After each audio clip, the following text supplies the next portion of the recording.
welcome to the Scary Fan Party, where we talk about everything Scary Pool Party related. I am so excited for our guest today. I am a huge fan of his.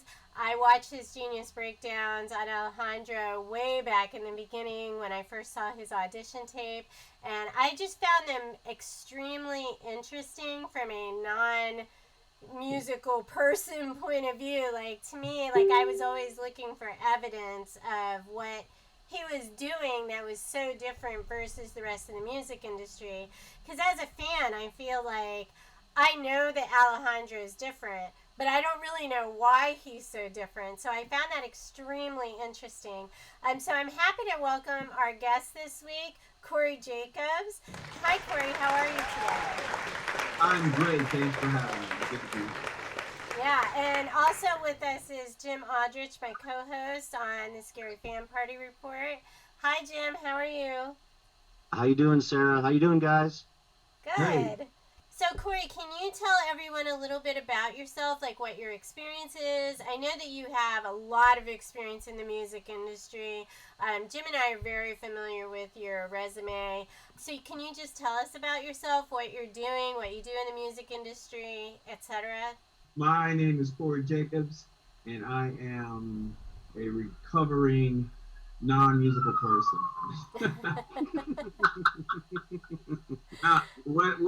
I'm a piano player first and foremost, a drummer before that, but then I switched to piano and never looked back. I was born in the San Francisco Bay Area, actually cousins with the legendary Sly Stone from Sly and the Family Stone, my cousin. The only one in the family that has done music, that lives off of music besides myself. My little brother plays. He's a beast. He's a really good, but life happens. He has 3 kids and a mortgage. So what I do is I produce, I engineer, I arrange, I track, I mix, I master, and I write, and I play live. So wherever I can fit in the industry, if one end of the industry is slow, then I go to the next. If that's slow, then I go back and forth. I love playing. My whole thing was I love jazz fusion. I'm a big Chick Corea fan. I love Mahavishnu Orchestra. I just love fusion. George Duke. I just love that type of music. So I realized later on that you can't make a living playing jazz. You can, but you are Chick Corea or Herbie Hancock or Kumasi Washington, who I played with. So I got into pop. I got into reggae, I got into country, I got into gospel, I got into classical, I got into film scoring, and I realized that they're all related. The only difference is what the drums are doing or what the bed is doing, but every single form of popular music has 4 components. That's bass, drums, harmony, and decoration. Over that harmony, and lead vocals. So your reggae, your pop, your jazz, they're all gonna have those elements. And I'm like, well, if that's the only difference, then there's no style of music that I can't do. I just need to know the idiom. So when you're in a certain part of town, you speak a certain way. When you go to a different part of town that might be more affluent, you can't use the slang terms you do on your side of the tracks. You got to use the terms that they use on the other side of the tracks. And that's basically what separates the music in the boxes is the slang terms or the idioms within each style of music. Once I learned that, I've been hired to do country. I've played in some Latin bands, which wow. I mean, they take that stuff serious because I knew the bottom part of it, which is what drew me to Alejandro was his terminology or what he hears in his head. He brings that into pop music like, oh, I thought everybody was doing. And that's what made me go, there is something within this kid that I need to study and find out what makes him tick. So that's what I do. And that's who I am. I'm very happy and glad to be surviving off of this. It's not an easy thing to do, but happiness is the real money. Well said. That was very well said. What about you, Jim? Any comments? I thought it was interesting first that you're talking about the different, I guess, languages or jargon in different styles of music. That makes sense to me, right? Also, I understand that you've done some work with Iverson, Beyonce, Lenny Kravitz. That's quite an impressive resume. We did the Iverson documentary. I did all the underscore for that, and I worked on that for 4 years. That was an amazing experience getter. And it was just, it was the first time I ever saw my name in credits that were rolling at the end. I was just like, oh my God, that's me. Beyonce, I did production on her first record with a friend of mine, Conzo Smith. Amazing producer. We were on the B-Day record and we did the song called Still in Love, which got 20 million hits on YouTube. And there was another one that you mentioned that I forgot. Lenny Kravitz. Oh, Lenny Kravitz. I co-engineered the Democratic National Convention choir that sang, or they actually lip synced. And what they were lip syncing to was what I helped record in the studio, and that was amazing to me. And it was a friend of mine had called, and Ricky Minor had called him. Ricky Minor is one of the most sought after musical directors. Like he did the Oscars, he does the Grammys. And so my friend called me, and then I called a friend who had a studio, and we went and did that. That was fun because it was all top-notch pro singers. You don't have to tell people to warm up. You don't have to tell people what to sing or how to sing. It's just little tiny things. I love that. I was spoiled by that. So I've learned to pay attention to vocals and vocalists when they sing and when I produce vocals. Yeah, it's fun. Am I impressed at my resume? I think I don't know. I think it was just fun to work with those people and to be at that level and to remain at that level. But no matter where you are or what you do, wherever there is money, there is going to be corruption. I think that's actually one of the things he is struggling with is the desire for money in the music industry. He has done a couple Instagram posts, so I don't know if you follow him on Instagram, but he is very emotional and he has had moments that have been shattering for his fans that we're just like, we don't know what's going on.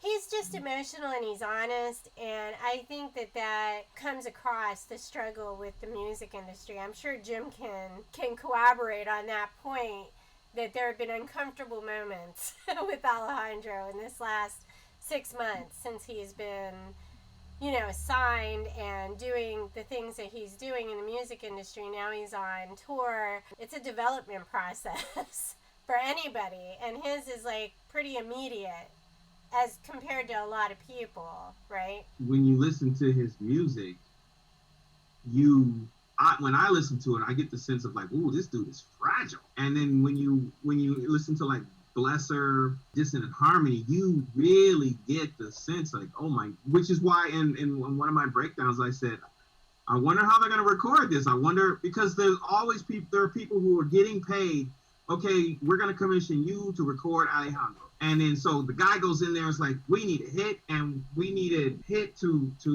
and you need to get that hit from Alejandro. And they go in there and they're telling Alejandro what they believe is a hit or what they believe would work. However, Alejandro, being as sensitive as he is going to fight back. He's like, I gotta be me. I can't do this and not be me. So he's finding out that the music industry is not all it's cracked up to be. But when he signed that agreement to be on that show, he signed away minimum 7 years, the next 7 years of his life, depending on the options that they had in the contract. There is an artist a few years back by the name of the New Radicals, and he had a huge hit. I met him, I auditioned for them as a keyboard player, and then next thing you know, he gets out of the industry. He just won't do it anymore, so he's doing something else. And if you've seen the movie, the Elton John movie, I don't know if you guys have seen that. That is so true to life. When Elton was writing all these songs, and the industry was like, no, that's not a hit. No, this isn't a hit. This is a hit. And Elton was like, no, we're doing this or we're not doing this at all. And the same thing with Freddie Mercury. I was just going to say Queen had that same experience. The industry thinks that it can fuel the art, but it is the other way around. Art is supposed to fuel the industry, not industry the art. And the industry gets it wrong because their whole thing is the bottom line. Artists, all we want to do is create. I had the opportunity of spending a few months with Lauryn Hill. I was touring. I was in the studio with her. I was having conversations with her. One of the most talented people I've ever met in my entire life. And I remember having a conversation with her when I first met her, and I said, where have you been? Because she disappeared for a while. And She said everybody wants me to put blue jeans and wear my dreads again, but I don't want to do that. I'm an artist. Erykah Badu. I'm an artist and I'm sensitive about my ish. And so that's where Alejandro is. I mean, I could see it. You could just see it. It's like, just get one record done, Alejandro. Fulfill your contract. Yeah. And just, then go off and be happy. So. I mean, but you have to have respect for the guy for standing up and not wanting his first album to be like dribble, right? He is wholly different as an artist in so many ways, and some of this I learned from you, and we're going to go through the different songs, but he is wholly different, and for people that don't understand the music industry, and we talked to Eddie Grupper about this too from New York, who is a music producer there with Billboard, and his thing was, he is struggling, and there's two sides to this, and he decided to do it as a job, right? He got this job in the music industry, and now there's the money, and then there's the artist. And I have to respect him for not wanting to just put out whatever the record company says that he needs to put out, and he fights for that, and it's uncomfortable, but he is, in every sense of the word, in my eyes, he is an artist. First and foremost, I think music is everything for him. Everything. I think it comes before love.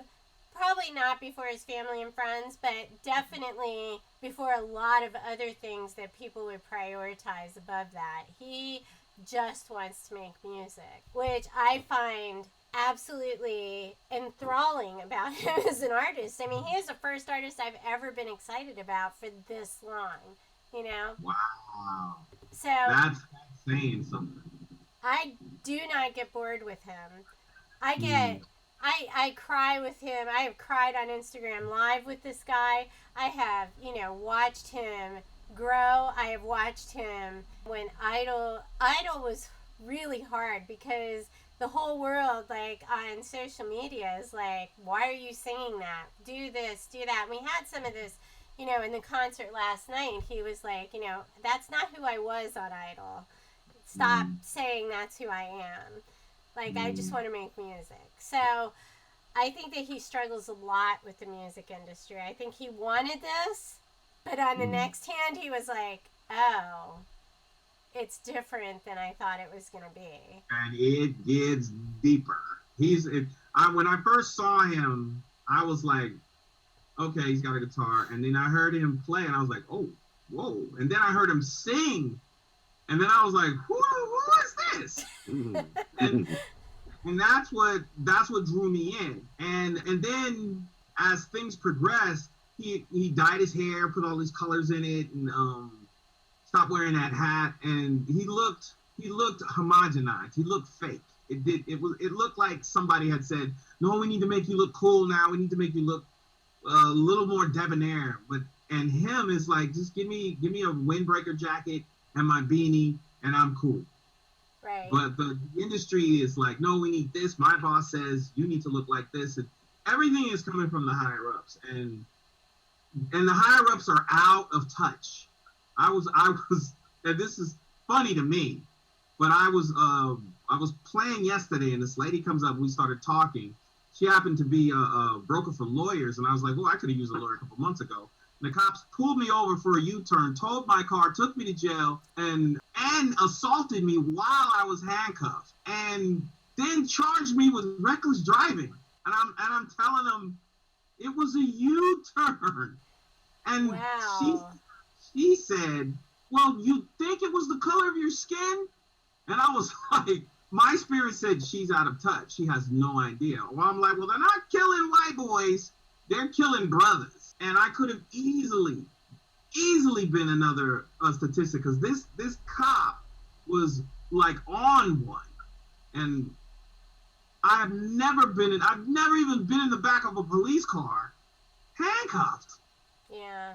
It was always, hey, you want to take a ride? Oh, yeah, I've never been back here before. But I was a kid. So being out of, what I'm saying is I'm hearkening the police as the higher ups in the music industry. They are not in touch The whole time on the way to the jail, the cop was like, "It's just a business." He was pseudo trying to apologize because he knew he had arrested and assaulted a person with. I didn't even have a vanilla folder for a record. There was nothing. Right. There was nothing. And so he was. But once you start that ball rolling, you can't stop. So the higher ups are telling them, "We need a hit. We need a hit. We got Alejandro. He's got all these followings. We need a hit. We need a hit." So all these other producers and musicians and people that are working with him are going in there under pressure. So there's going to be some headbutting because they're not allowing the art to be the art. They're trying to control the art. Right. And that is, I think that's where the music industry goes wrong. I agree. I couldn't agree more with that statement. And it does kind of echo what has been happening or seeming to happen because he's very cryptic in the things he talks about sometimes. So you don't know exactly what he's talking about, which I think has been part of the problem with the fans. The fan relationship has been very weird up until the last 2 months, right? There were things... Yeah, like he would say things and we didn't know if it was us. We didn't know if it was a record label. Like we just didn't know. And, he hates social media, but we don't know what that means. So there's a lot of... What? He said he hates social media? So he has a long-standing thing about his song Millennial Love. I'm sure you've heard that one if you're listening to him. So that song is about how the fact people live through their phones, right? Like they live through their phones.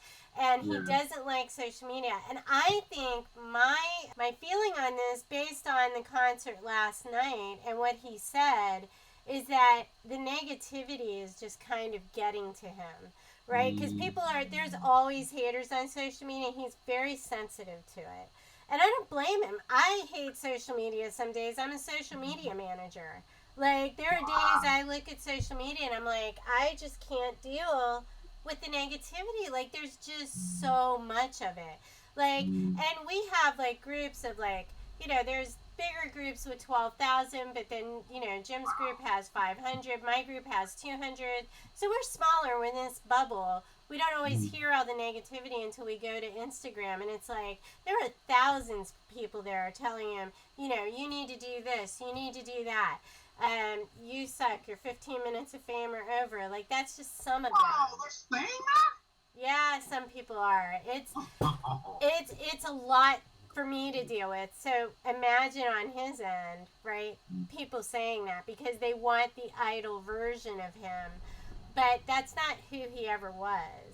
So... That's too bad. Yeah, I think people are ignorant of that space. And you can't really tell somebody their 15 minutes of fame are over and you haven't had your 15 minutes of fame. So a lot of it is jealousy. A lot of it is angst. And he just has to understand that because he's in the public eye right now and certain people aren't, he is going to be crucified. But at the same time, he's going to be revered for his art and his acumen for fighting for who he is. And that's what he has to... If no one is hating on you, you ain't got nothing worth hating. Somebody told me that once. Somebody did say that to me. They're like, Sarah, if somebody doesn't hate you, you're not doing it right. You're not doing it right. And I was like, okay, that's a good point, I guess. Hey, Jim, are you still here? I'm still here. You have anything to say about it? Because it was kind of your post on social this morning that sparked this whole commentary about the internet versus not the internet, right? Oh, what's public internet and what's the private internet? Yeah, well, that's a story about what it's okay for people on Facebook to post and not post. Right, but I think a lot of conversation came out of that around that topic, right? Well, it did. I wanted to circle back to a couple things. Okay. First of all, Cory, those of us who saw the audition and stuff and went back and looked all of his old IG posts, he had that blonde hair going on before he got on American Idol. Oh, really? And then he showed up on American Idol with a beanie, which is something he also wore, but he dyed the hair off, went back to his natural color, showed up with the beanie. I think they really latched on to that image of him, the street busker, You know, just a Mm. Pomona kid walking the streets, doing small events, you know, playing in open mics and busking on the street. As soon as Idol was over and he came in second, which was a huge relief to him and all of his fan base. I Yeah. don't think any of us wanted him to get that number one spot. He dyed his hair back. Now, the thought, I think, universally is that that was him symbolically cutting ties with that little chapter, that beginning chapter, and going back to what he wanted to be, which was Scary Pool Party. You know, Mm. the stage name and kind of stage this persona of him doing all of his alternative music and not just being limited to the acoustic music, which he did mostly through Idol. So that's kind of my take on that. I think it was just the reverse of what you said, and that's kind of the look you wanted to get back to, is just a way to like close a door on that chapter and say that's not who I was. This is who I am. Well, thank you for sharing. I when I first saw him, I just assumed that that's what he was, the beanie, and then I saw the hair dyed, and I didn't know that that was his idea. But it actually it is him as the beanie too, and he's had blue hair, he's had blonde hair. Since he got off Idol, he's had facial hair, no facial hair. He's had that kind of cholo mustache going a little bit. Right, You think his head tight on the side, and he's played with a lot of different looks. But he's also been fighting. We talked about that already. Mm. He's been fighting the music industry. Every indication suggests that they wanted this album out by now. They wanted the album out before the fall tour started, and one way or the other, he got more time on it, and it's not going to drop during the tour. So that buys him another 6 weeks or so. So I'm expecting December, January. But he is that perfectionist. He wanted to get that album right. I don't blame him. I don't blame him either. I think a lot of records get pushed back, and if he likes what comes out, then I'm happy. I stopped following him after Idol because my whole focus was, who is this guy and how does he do what he does? I spent some time with George Clinton from Parliament Funkadelic, Sly Stone, both of those guys in the studio. My whole focus was, how do you do what you do? And I would get coffee, I would run errands, I would buy gear, I would engineer anything to find out a little inkling of their creative processes. I would do the same thing with Alejandro, but I'm left with whatever he releases, because it's for an artist, it never comes from the person. It comes from the ether. It comes from the universe, and the universe has chosen this guy and gives him all of these ideas, and it flows through him, and we're getting it second nature. So just imagine he's getting it raw, uncut, all of these ideas. So it makes sense that he's always changing his hair, and he's always, moving around with his aesthetics, because that's a lot of pressure to deal with. All geniuses are crazy. Look at Van Gogh. Look at Beethoven. Look at almost everybody. There's something that's kind of off. And I don't know if you've read. There's a book called The Power of Now by Eckhart Tolle, and in that book, Eckhart Tolle says scientists are not artists, not because they don't know how to think, but because they don't know how to stop. Alejandro is that creative moment is between where your thoughts stop and where you just are in this bliss. That is the creative moment. Alejandro lives in that. And that is like his moniker, Scary Pool Party. It's scary, but it's beautiful. It's scary, but it's beautiful. I'm scared, but I'm at a pool party at the same time. And that best describes that type of genius. Oh, I got goosebumps off of that, Cory. I did the too. thought stops, and he's in that period of bliss. That was beautifully said. That creative moment. He is definitely one of a kind. I wanted to go through some of the songs that you did analysis on. And I'm going to start with Fading Away, just because one of the things I've always felt about Alejandro is that he tells a story. Like, he takes you on a story, not only through all of his music, but through each individual song. I always feel like, and I'm not bored with that, like, every time I hear the song, I go on this journey. And I could listen to that song 20 times in the same day and still go on that journey.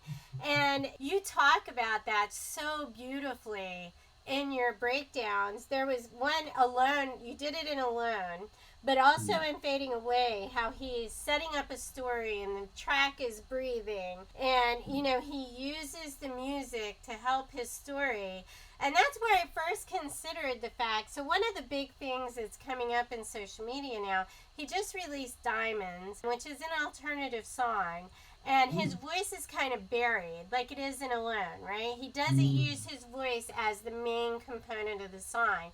It is to enhance the song rather than to be the leading force of the song. And actually, Keller Moore, who produced Fading Away, said that you were point on in your analysis, by the way.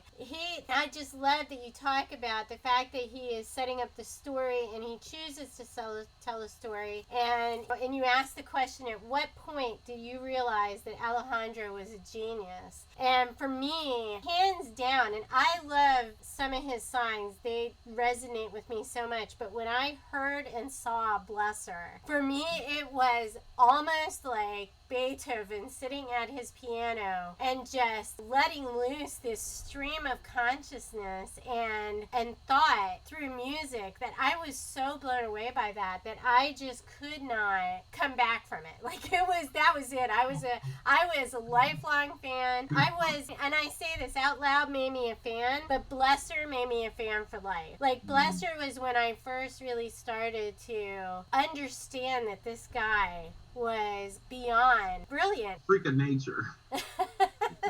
He is. I mean, he literally is just, he's so absolutely invading. He invades your soul as soon as you hear him. Like even Lionel said it. He's like, it was love at first sound. Like nobody's ever come back. Fans have left, but not because of his music usually. So I wanted to ask Jim, when Jim knew he was a genius as well, because you asked that in your video on Fading Away. You asked, so at what point did you realize Alejandro was a genius? And I thought it was a great question. What point did I figure out Alejandro was a genius? Let me see. It was about 3 or 4 o'clock, March 4th, 2019. That is when American Idol dropped their teaser video, and he walked onto the American Idol stage, and he started doing that index finger tapping technique, and he started doing this rolling strumming that just sounded like a waterfall. And then he went over to the piano and did that, and between those two instruments and his vocals and the way he carried himself, I knew we had something special. I don't know if I put genius to it yet. I had to wait till I actually did the deep dive into his SoundCloud, YouTube, and listen to all the music that he had out there, which was really a brilliant setup on his part. I mean, they put out the teaser video, and people can go and just be satiated with dozens of different songs that were already out there on the internet, and each and every one of them just seemed kind of special. Like he was all killer, no filler. I mean, I couldn't find anything that just seems like it was a throwaway track. He has no fluff, right? He has no fluff. Yeah, he's real, and he understands the art, like I said before, firsthand. So anything that's fake, he's gonna reject. He's just not gonna accept it. Anything that's real, that's because that's where he lives. He creates in a real. It has to be real. It has to be authentic, or else it can't be. There's in the hip hop world, there is what's called studio gangsters. There's people who talk it, oh, I've done this, I've done that, but they've really done nothing, and they're just behind the mic. They're a gangster, but you see them on the street, and it's a different story. But Alejandro, if Alejandro was a rapper, he'd be the real deal. You know what I mean? And he'd just be the real deal. He is the real deal in the world that he lives in. So he's just a remarkable human being. And what I would like to see is him inspiring other young people, because there is another Alejandro in their bedroom writing these tunes, and they're dealing with all these emotions and family matters in life, and their outlet is that song that they're writing. It escapes me how Alejandro even got on American Idol. Like somebody must have suggested, hey, you should go do Idol. So he was invited by private audition to American Idol. That we do know. We don't know who invited him, but he was invited. So he had won best new artist for a college at UC Berkeley, I think. And he was invited after that to American Idol to audition private. I mean, there is a point where you have to wait, right? Like, but he did not have to go through the normal channels, I don't think. He didn't, like, go and sign up, and, I mean, he had to go and audition, but he was invited, so he knew he was auditioning. He skipped a lot of lines. He bypassed a lot of the bureaucracy. He didn't have to stand in line for 6 to 8 hours waiting to be seen. I know a couple of people who've done that, and they were like, "Well, look, we'll get you in. You don't have to wait. We'll just put you right." They have what's called like a fast pass at Magic Mountain, where you know what I mean. You just go right in there. Well, I think they realized too. I mean, to American Idol's credit, disregarding the image of him that they built that he hates, disregarding that, I mean, they did recognize that he was amazingly talented.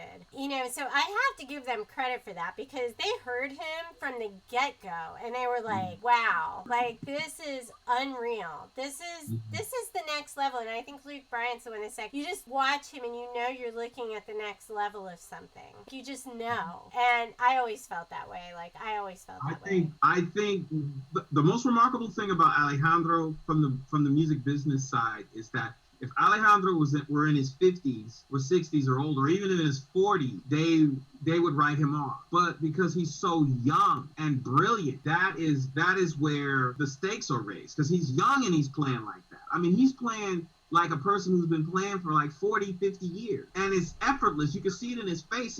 It's just in him. But if he were 40 or in his 50s, it would be like, oh, well, I mean, yeah, you're good. And then that would be it. We can't market you. I don't know if they knew when they found out what they were dealing with, if they knew how to handle that type of talent, because there are no millennials with that type of acumen on their instrument or command of their instrument. It's let alone 2 instruments. Yeah, you know? And you said it in one of your videos. You said, I don't know who they're going to get to play with him, because the way he plays is advanced, and he makes it. I think it was Blesser, actually, you said that it's going to tell on them if they're not extremely accomplished with their musicians, because you can't play those compositions if you're just moderately talented, right? I do think his band is extremely talented. I don't know if you're familiar with his band. He plays with Travis, the coach, DK, the drummer, and Max, MXDZ, is his bass player. I mean, they're all extremely talented dudes. That's what music should do. And every artist, labels should pay attention to that and go, every artist should knock your socks off. I've been auditioning songwriters and singers, and some people are really talented, and then some people are just, whoa.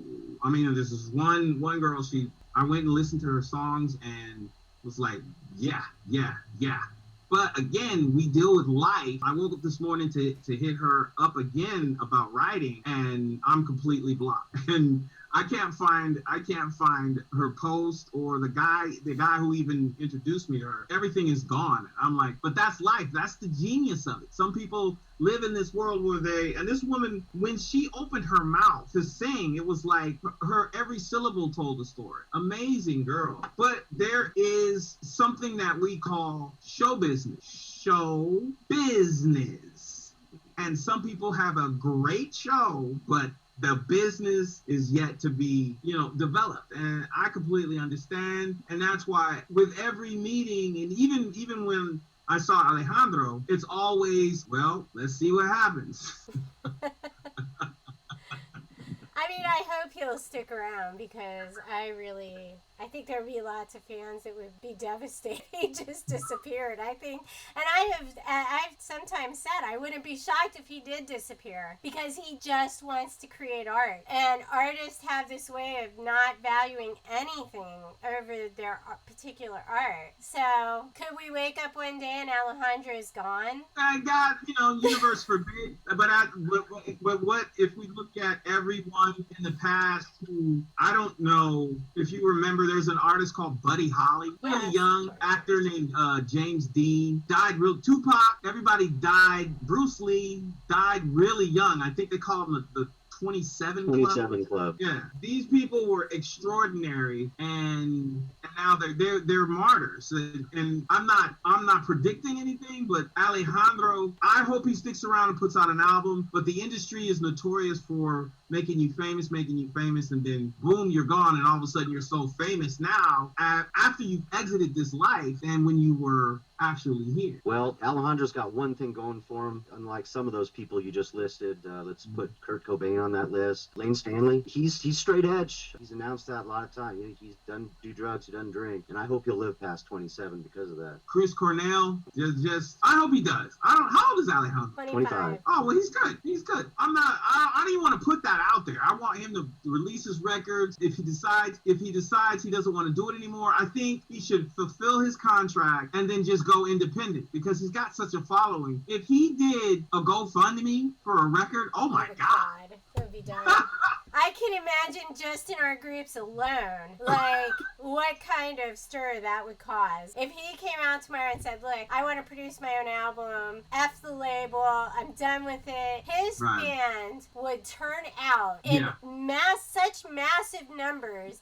And it kind of reminds me of that scene of Queen in Bohemian Rhapsody, right? When he's like, you're the guy that just lost Queen. And I think his label would be like, what the hell did we do? Like, what did we do?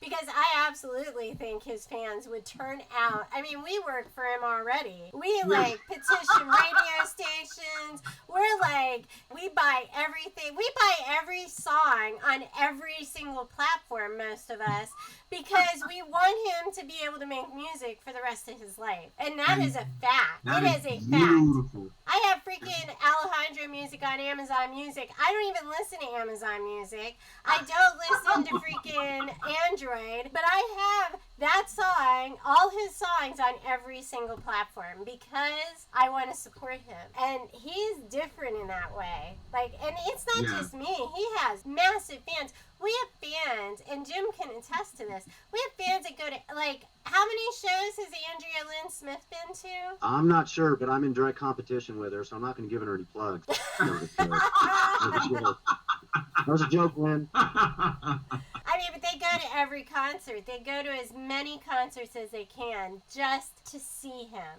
just to connect with him and hear his music. And I feel that way too. If I wasn't in nursing school, trust me, I'd be at every show I could. Definitely on the East Coast. He's a conduit.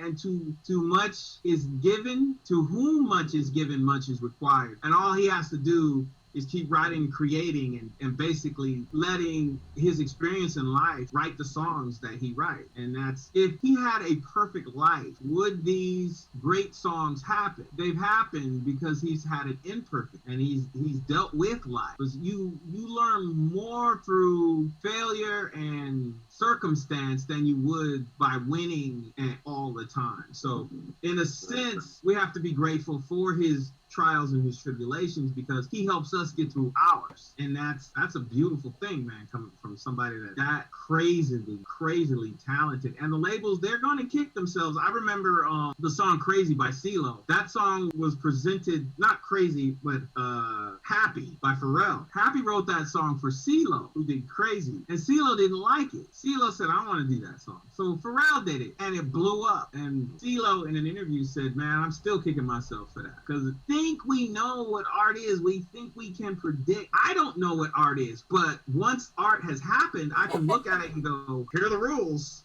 or this is what happened. Right. Because art is changing all the time. It's a theory. It's constantly changing, and I appreciate that about art. Because it's not like, I think people like to do what religion does, is put everything in a box and this is how you handle all of these things, which is why we're still reading 2,000-year-old texts and we're adhering our problems of today from what they dealt with 2,000 years ago, which lets you know that people haven't changed, but our circumstances have. Right. Yeah, spirituality, on the other hand, it kind of evolves, doesn't it?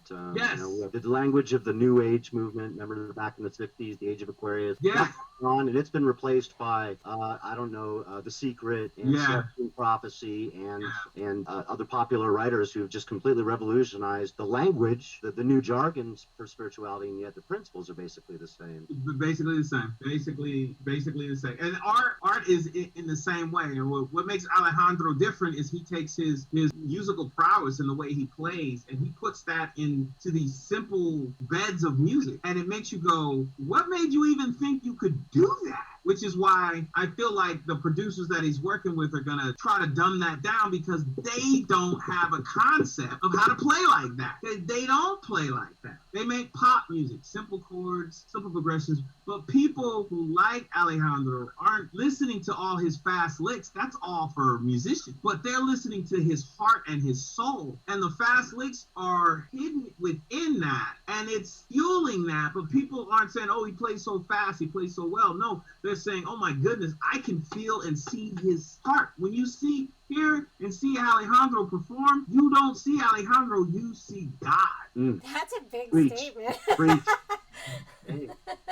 Wow. You know, I told Sarah something the other day. I said, you know, anyone could give something the sniff test and say, yeah, that's right. What I'm sniffing is right. But it takes a chemist to like break it down and explain why it just smells so right. That's why it's great to have you on here, Cory, because I can do the sniff test and it's all thumbs up for me. And yet that's as far as it goes. The ear knows when it's right, and yet someone like you can break it down and enrich my understanding of it as a layman, as a musical layman, in a way that I never could personally. I think people are honest. I tell songwriters and producers when they say, hey, this is something I wrote, tell me what you think. And I always go, play it for other people, but play it, if you're going to play it for your friends, play it in the middle of a conversation and don't tell them who it is. And if that song interrupts the conversation and someone asks, who is this? You got them. But if you tell them and you prep them, then they're automatically going to say, well, I already think in their heads, they're probably saying, I already don't like your music, but I'll tell you what you want to hear. So if you don't get a response, then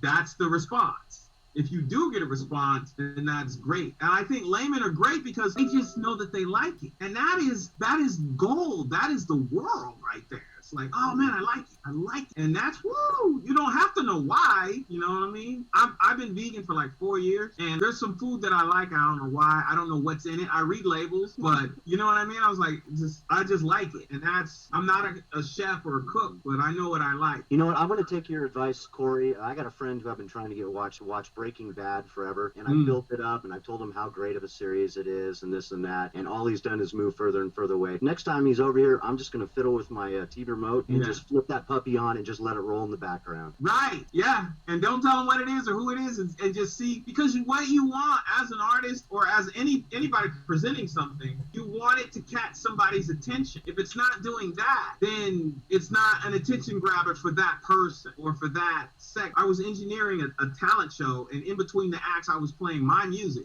Why? Because I wasn't getting paid that. But I was like, so I'm going to play my music. And the guy who hired me comes over, and he's talking to me, and he stops mid-sentence, and he goes, who is this? And I was like, gotcha!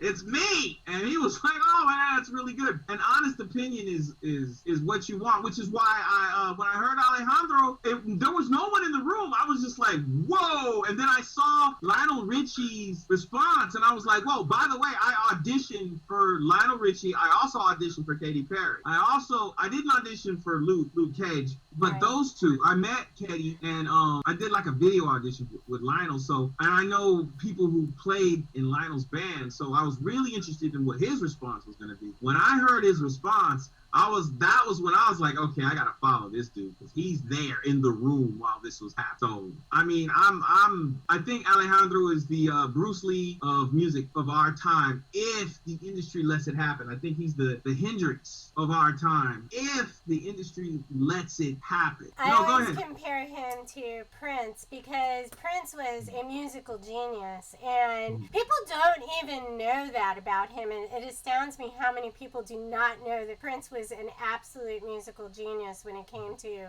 writing and producing music, and he is like that. And honestly, with him, with the amount of followers he has, I wouldn't be surprised, even if he did leave the label, if he was still a monumental star, just based on what he has now. Because people are so, and it's not just, fans like me and Jim, right? He has some heavy duty followers in the music industry that just love him.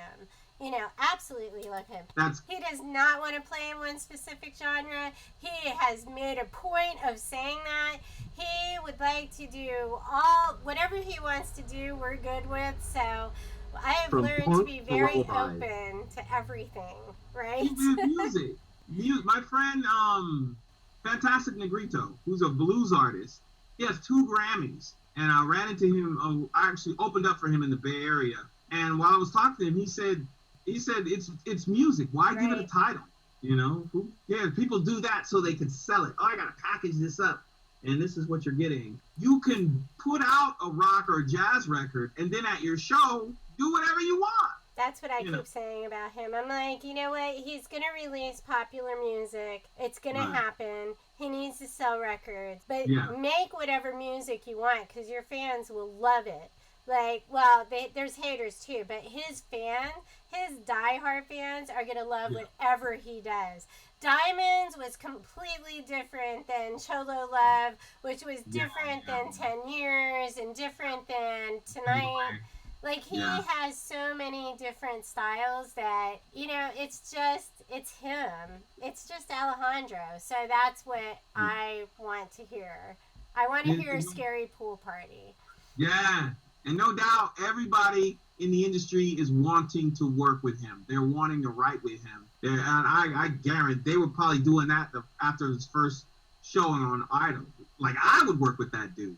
And you know what I mean? And even in the pop productions that I do, I'm like, wow, to even fathom trying to put some crazy, very difficult passages in this music, you have to really soak yourself up in what Alejandro's doing, because he's laying the blueprint for it. And once he gets a hit record or hit the most streams, everybody's going to be trying to do that. But you can't do that if you don't have the talent to do it. And I can't wait till the record comes out, because and I'm sure it'll make the Grammy ballot, and I'm going to consider it because I vote for the Grammys. And it's people like that, people that I know that are that talented. I always tell them, you need to put out a record. You need to put out a record. But life is like, nah, man, I got to tour. I don't have time to do my own thing. I gotta go out on tour. I gotta play for this person. I gotta play for that person. I'm like, all right, well, but you should put out your own record. And I can't wait for Alejandro to put out. I feel like if I keep following him, I will just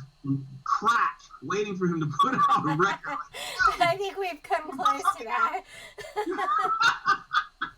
Does release stuff, on his Instagram, and he let us into his working process a little bit. He puts snippets up, and you can see it kind of form over. As he does it in concert too. He'll start just freestyling a song, and then a month later it'll be a whole song. So he does do that. I think that right now the Atmosphere song is one of those. It doesn't have a name, but he changes it up all the time. He just does. Well, yeah, first of all, Cory, Eckhart Tolle, Eat Your Heart Out. I love the song titles and what you've chosen to write about in your own music. And I'm a big fan of messianic language when it comes to expressing ourselves about how we feel about certain artists. And at the risk of getting too heavy, when we're in that creative zone, I'm a fine artist, two-dimensional artist. And when I get those special moments when I get in that zone and those brain waves move over to that alpha state, there isn't, chemically speaking, there's not a whole lot of difference, only a quantitative difference between that and some kind of religious experience. When we're listening to music, we're able to just enter in and make that connection with the artist. I think we move into that same alpha wave state. And so I think messianic language is completely justified when someone is trying to express what music does to them. And I've really, really appreciated having you on there. A lot has happened since then. He has put out the singles. There are probably things that you didn't stumble upon when you were doing your genius breakdowns of his songs. I mean, he put out a punk track. like Oh, straight punk. I gotta start check that out. I gotta check that out. And this is on Instagram or? Check Isn't out it? SoundCloud. SoundCloud has under Scary Pool Party has a lot of different tracks. That's my favorite channel actually for him. I love SoundCloud. And you can find that punk song, God America Guns is the name of it. It's on YouTube. And he also sings lullabies. I mean, Oh, really? between he does punk and he sings lullabies and he does everything in between. He does. I'm fascinated to see how the fan base grows and if they kind of specialize in one version of Alejandro or not. I was going to bring up Tash Sultana, who, shout out Katie Kern, introduced me to Tash Sultana. She's also got a very active, dedicated, a bunch of warriors as a fan base. And I'm just a little curious in how things are going to look down the road with Alejandro. But I think that my experience of Alejandro as a prospect, of someone I got to see on the ground floor, watch go through Idol, and then was able to sit back and think about all the possibilities, that was enriched huge in the beginning by your videos. And I wanted to thank you for taking the time and putting those out. So what's that? What's the one on YouTube you said that of the punk song? God America Guns. Yeah. Wow. I mean, just listen to that title. Yeah. It was he was very emotional that day that he released that, and he had a very strong message about guns and just the general state. I think that things just affect him on a wholly different level than a lot of people.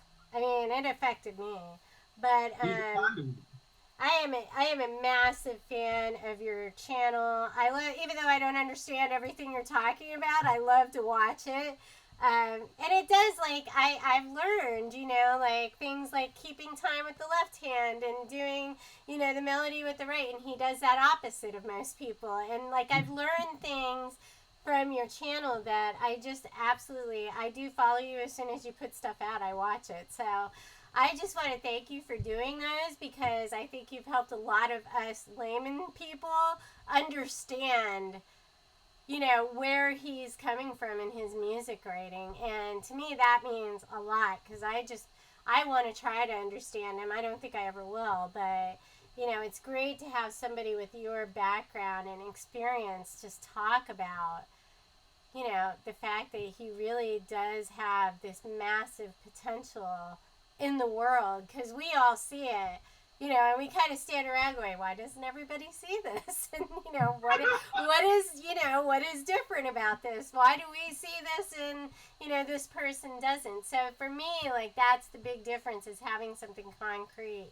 I am a left-sided brain person most of the time, so. Oh, okay. So on my next, because I'm gonna go dig up some more Alejandro. I've been waiting for him to drop something else. So on my next video about him, I want to plug you guys. Where should I send people? So we are the show is scaryFANparty. Oh, okay.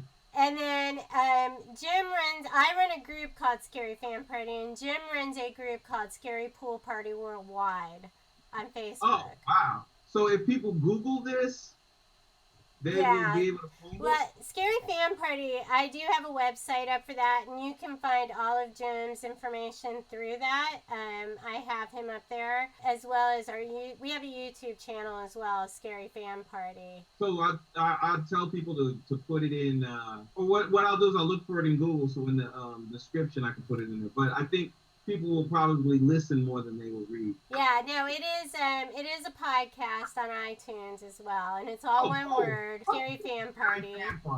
Yeah. And Scary Pool Party Worldwide. And Scary Pool Party Worldwide. Thank you so much, Cory, for joining us. I was so excited to have you on the show. I was super excited about it for ever, since I found out and you wrote me back, because I've written you 3 or 4 times. I'm like, please come on the podcast. Please come on the podcast. I have not. The email was off of my website, and I forgot about that email. So I go check my email, and I go, oh, my goodness. I was like, who is this? Oh, cool. Yeah. anything positive, I'm about. So yeah, thank you guys for having me. And I'm looking forward to playing your music on Tuesday. You know, if you want to, we do stream. I play for a college radio station. okay, Yeah. so what I want to do is send you the first single off of the next record. The next record's called Prince and the Vegan. Absolutely. Like, absolutely send it to me. I will absolutely play it. Oh, cool, cool. Oh, and I got your email because it's on the... Yeah. Woohoo!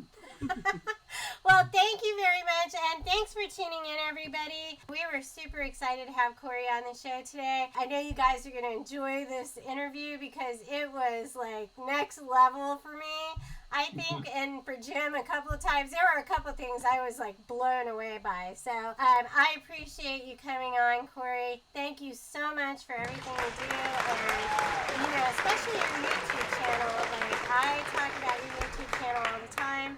And I just want you to know we all appreciate you and your videos, and you know we'll come show you some love too on your next one. Woo, thank you. Have a good day, everybody. Bye. Bye-bye. Bye. Bye.